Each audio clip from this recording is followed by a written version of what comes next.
130년이 지난 뒤에 하나님께서 느헤미야의 지도하에 이스라엘 백성들이 돌아오게 하셨습니다. 그때가 주전 445년입니다. 그래서 멸망한 지 586년에 멸망했는데 445년에 돌아오게 하셨으니 약 130년 뒤에 돌아오게 하신 것입니다. 1차 귀환이 스룹바벨에 의해서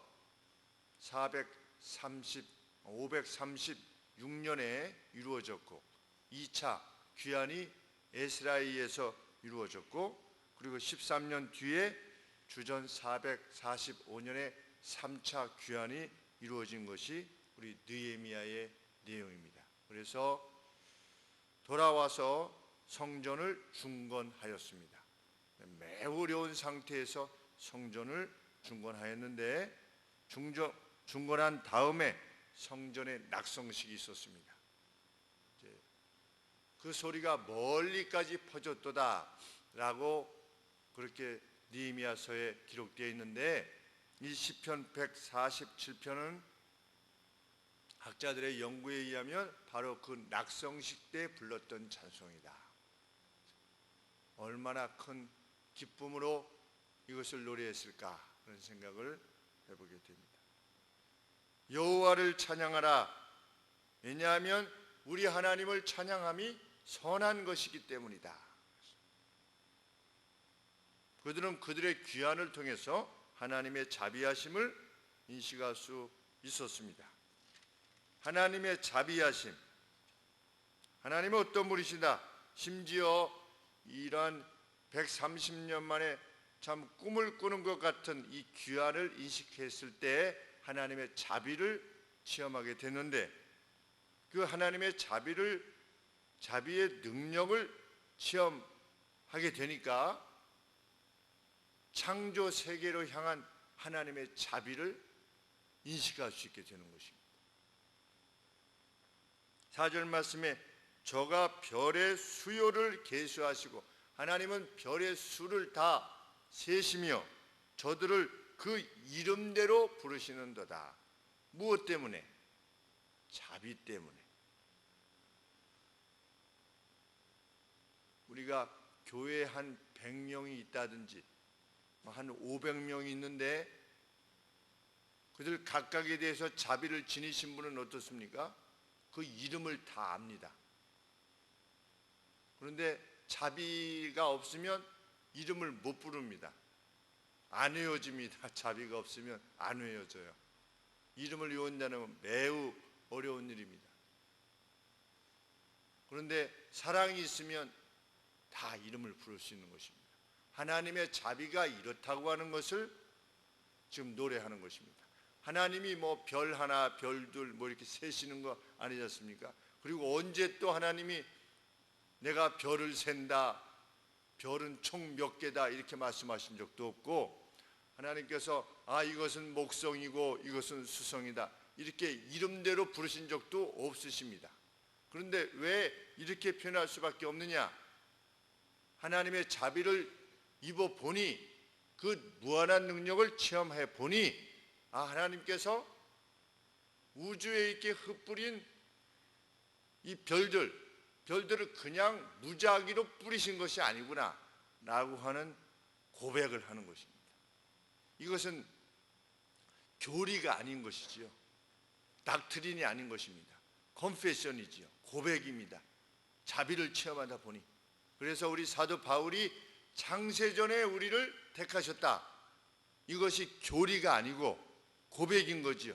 은혜를 입고 보니 주의 구원의 은혜를 입고 보니 이야 하나님이 이러하신 분이구나 라고 하는 고백을 행할 수밖에 없는 것입니다.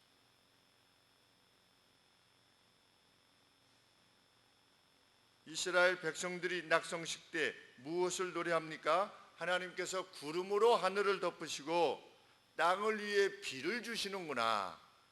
이것이 그냥 무슨 대류의 순환 때문에 되어지는 것이 아니구나. 하나님의 자비의 결과구나 하는 것을 노래합니다. 우리 자연을 보면서 그렇게 노래하신 적이 생애 몇 번이라도 격정적으로 계신 줄 압니다. 저도 켈빈에서 공부할 때 그 뒤에 운동장이 있는데 가을쯤에 돌아오기 전 마지막 가을쯤에 거기 가서 이제 그 잔디밭이니까 잔디밭 축구장인데 그 옆에 이렇게 풀이 나무랑 큰 나무는 아니지만 이렇게 자랐는데 석양이 비치고 새들이 이제 잠자리 가기 전에 막 지지배비 막 이렇게 그 새들이 많은 새들이 노래를 하는데 주 하나님 지으신 모든 세계가 그냥 나오더라고요. 저는 사도 바울이 로마서에서 만물에 하나님의 어떤 신성이 깃들여져 있다고 하는 사실을 만물에 드러내셨다고 그러는데 어떻게 그 자연을 보고 그것을 인식할 수 있나 이런 생각을 했는데 점점점 더 우주를 생각해 볼 때 그 조화로움을 볼 때 우리 찬송에도 그 조화로운 불이라고 하는 가사가 있지요. 그리고 우리 이 손과 발이 그 뜻대로 이루어진다. 우리 어린아이들조차도 뭐 이게 쿵쿵쿵 뛰는 데서 이제 뛰다가 넘어지려고 하면 이렇게 저기 잡는 자기 무게 중심을 잡는데 그건 누가 안 가르쳐 준 것이지요. 안 가르쳐 줬는데도 넘어지려고 할 때 균형을 잡을 때 이 모든 근육이 사용돼서 뭐 내가 스위치를 눌러서 뭐 이렇게 눌러서 여기 이렇게 안 넘어지게 한다 이게 아니고 이 자동적으로 반응할 수 있도록 이런 체계가 벌써 1살, 2살만 돼도 이루어진다는 것이 놀랄 만한 일이 아닐 수 없는 것이지요. 그렇게 노래하고 있는 것입니다. 비를 주셔서 땅을 복되게 하신다. 인간의 농업이 미치지 못하는 곳에도 풀이 자라게 하신다. 8절 말씀에 산에 풀이 자라게 하시며 저는 달 보면 그렇게 장엄할 수가 없습니다. 뭐 달에 대해서 우리가 신경 쓰지 않지 않습니까? 뭐 달이 도는지 안 도는지도 뭐 별 관심이 없는데 달은 여전히 제자리를 이렇게 돌아요. 그래서 시편에도 그렇게 노래하지 않습니까? 장사와 같다. 하늘 이편에서 돋아서 저쪽으로 진다. 그것이 얼마나 신기한 일인지 알 수 없지. 이게 구체가 이렇게 돌아간다.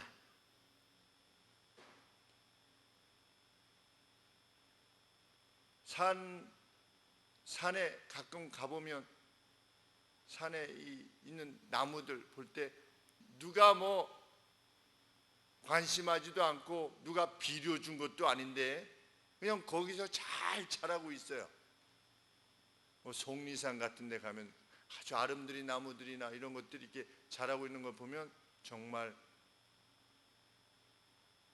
이러한 찬송을 하지 않을 수 없습니다. 8절 말씀에 저가 구름으로 하늘을 덮으시며 땅을 위하여 비를 예비하시며 산에 풀이 자라나게 하시며 들짐승과 우는 까마귀 새끼에게 먹을 것을 주시는도다. 우는 까마귀, 어머니를 잃어버린 그 에미새를 잃어버린 까마귀에게 얼마나 불쌍한 처지에 있습니까? 그런데 그것들에게도 먹을 것을 주시는도다. 하나님께서 130년 만에 돌아오게 하시는 그 놀라운 일을 이룬 것을 인식하게 됐을 때 눈이 열리는 거지. 내게 무엇을 해주셨습니다 라고 하는 차원에서의 감사가 아니라 창조 세계의 눈이 열리게 됩니다. 그 세계의 눈이 열리게 되면 지어내신 모든 것이 하나님의 손에 의한 것임을 인식하게 되고 특별히 모든 인간에 대해서 자비를 지니게 되지. 하나님께서 지어내신 각각이라고 하는 인식이 우리 안에 들게 됩니다. 예수님을 믿는 사람이든 믿지 않는 사람이든 관계없지요. 믿는 사람은 더 가깝지만 더 사랑스럽지만 믿지 않는 사람이라 할지라도 하나님의 사랑이 여전히 그들에게 미치고 있다는 것을 인식하게 되면 그 누구라도 우리가 사랑과 애정으로 대하게 됩니다. 그렇게 되면 그 눈이 열리면 원수라도 사랑하게 되는 거지요. 미워할 사람이 하나도 없게 되는 것입니다. 왜? 하나님의 자비가 그것이니까. 나는 죄인을 위해서 왔다. 나는 병든 자를 위해서 왔다. 우리 생각에는 정말 저런 인간은 아주 쓸모없는 인간이라고 생각할 수 있는 그런 인간에 대해서조차도 나는 그들을 위해서 왔다. 이렇게 예수님이 말씀하셨는데 그것이 창조주의 자비입니다. 이스라엘 백성이 하나님 우리 돌아가게 주옵소서, 돌아가게 주옵소서, 우리 이렇게 잘하고 있습니다, 잘하고 있습니다, 이래서 돌아왔습니까? 아닙니다. 가 있을 때에도, 바벨론에 가 있을 때에도 그들이 하나님의 뜻대로 행하지 않았습니다. 그런데도 불구하고 하나님은 약속대로 데리고 오신 겁니다. 자비 때문입니다. 그것이 하나님의 자비입니다.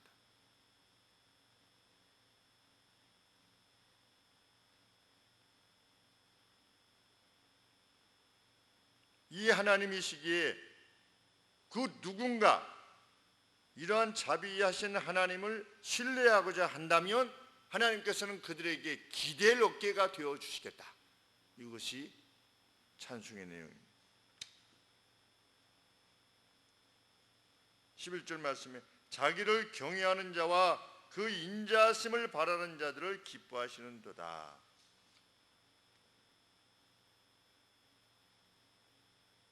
그래서 그렇게 하나님을 신뢰하는, 그 자비를 신뢰하는 이에게는 말의 힘이나 빠른 발로서 결코 이룰 수 없는 바를 이루게 해주실 것이며 미래 가장 좋은 것으로 먹이시겠다.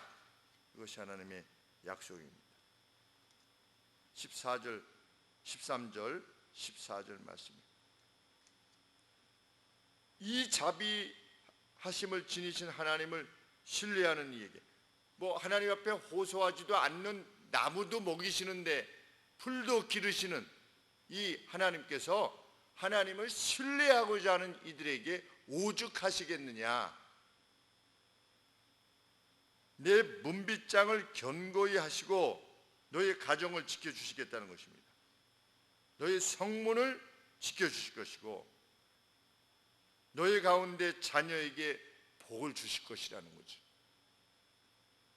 14절 말씀에 내 경내를 평안케 하시고 늘 갈등의 소지가 있을 수밖에 없는 국경들을 평화롭게 하실 것이다.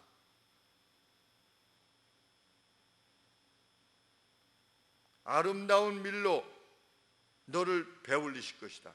미래 가장 좋은 것으로 너희를 만족해 할 것이다. 하나님을 신뢰해라. 그런데 하나님께서 그 복됨을 집행하시는 도구가 무엇이냐? 그것은 다름 아니라 하나님의 말씀이다.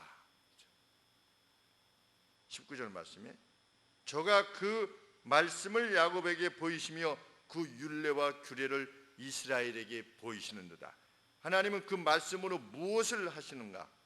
18절 말씀에 그 말씀을 보내사 그것들을 녹이시고 바람을 불게 하신즉 물이 흐르는도다. 하나님께서는 말씀을 통하여 하나님의 자비를 이루시는데 그 말씀, 우리 안에 있는 하나님의 말씀이 뭐냐? 그것이 하나님이 주신 율례와 규례다. 이 말씀의 약속대로 행하시는 분이시다. 그러니 어떻게 해라? 하나님의 말씀을 신뢰하는 자에게 복이 있을 것이다. 그런데 이것은 아주 놀라운 은혜가 아닐 수 없다. 왜? 다른 나라에게는 안 줬다는 겁니다. 20절 말씀에 아무 나라에게도 이같이 행치 아니하셨나니 저희는 그 규례를 알지 못하였도다. 할렐루야. 우리가 하나님의 백성들이 하나님의 규례, 하나님의 말씀을 지니고 있다고 하는 것은 그것은 하나님의 자비의 총체적 내용과 능력을 지닌 것과 마찬가지라는 것이지요. 하나님은 빛이 있으라 그랬을 때 빛이 있었다. 하나님의 말씀은 곧 능력이다. 하나님은 하나님의 자비를 이 말씀을 의거하여서 말씀에 의해서 행사하신다. 그런데 그 말씀을 우리에게 주셨다. 그러니 누구든지 이 말씀대로 살면 하나님께서 그 문빗장을 견고하게 하실 것이며 미래의 가장 아름다운 것으로 먹여주실 것이 분명하다. 이것이 찬송의 내용입니다. 정말 이 이스라엘 백성들의 이 찬양이 우리들의 확신이 되어지기를 원합니다. 천지 만물을 지금도 유지하시는, 서스테인 하시는, 이끌어 가시는 하나님께서, 그 자비하신 하나님께서 부르지도 않았는데 하나님이 먼저 행하시는 그 하나님, 자비하신 하나님께서 하나님께 말씀대로 살면서 호소할 때에 반드시 응답하시리라 우리 함께 믿게 되는 것입니다. 기도하겠습니다. 자비하신 하나님, 이 새벽에 참으로 힘든 우리의 삶의 여정 가운데서도 하나님 시간을 정하여 하나님 앞에 이 한 주간을 드린 우리 사랑하는 성도님들을 주께서 기억하여 주시고, 아버지께서 미래 가장 좋은 것으로 먹여주실 것을 간절히 소원하옵나이다.